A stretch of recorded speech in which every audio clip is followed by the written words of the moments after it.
Jimi Hendrix. You know, all the guitar geeks to this day. There's still quite a few of them. They all know it's all about drop or just straight up tuning to be, which is what I used to do. I seen one video on here. The dude said drop E is the best or something. It's like, yeah, totally, homeboy. Back in my day, you couldn't do that.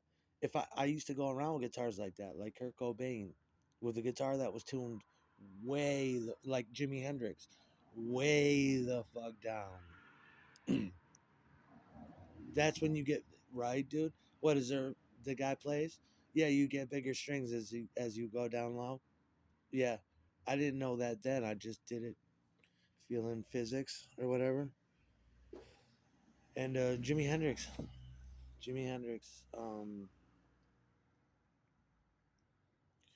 was like me. He had problems with instrument temperament. Because you see early photos of Hendrix, he's playing on shelf paper pl- plywood guitars. He's playing on Dan Electros. He doesn't know how to, and he's playing the Stratocaster, which is a wild suicide kamikaze guitar. It drops out of tune. It's a solid guitar, but with that kind of tremolo. Best Strat I had was the last one you've seen, the 1984 guitar. But yeah, I'd say it don't get any creamier than that. That guitar had some kind of faux flake gold graph, and there was the guy, the one dude. Yeah, no, it was a good guitar.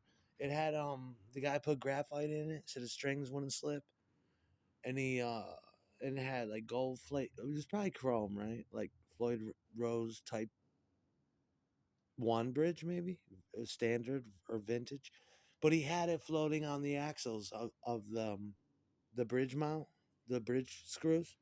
Okay, and he had it sharpened down to like a Ginsu knife edge between that little on a Stratocaster. Keep in mind, follow me.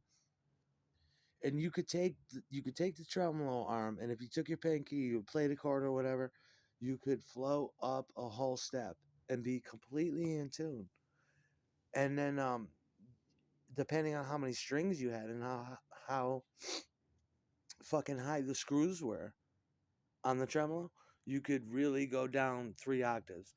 But Jimi Hendrix's sole mastery of the instrument at that time, at that place, with amplitude versus technology versus skill level versus amplitude versus magnetic tape. Robert Johnson, who definitely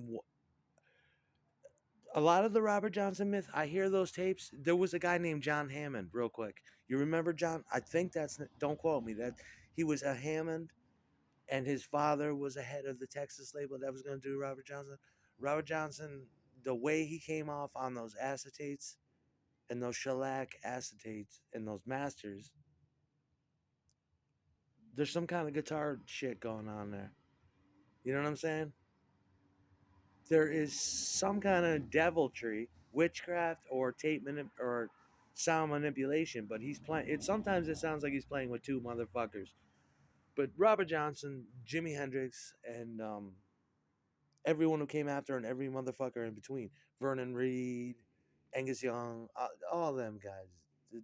10 years after, the guitar went to plenty of places, but you can do a lot with the Stratocaster. Believe me, because I seen it done, and it was just an affinity type.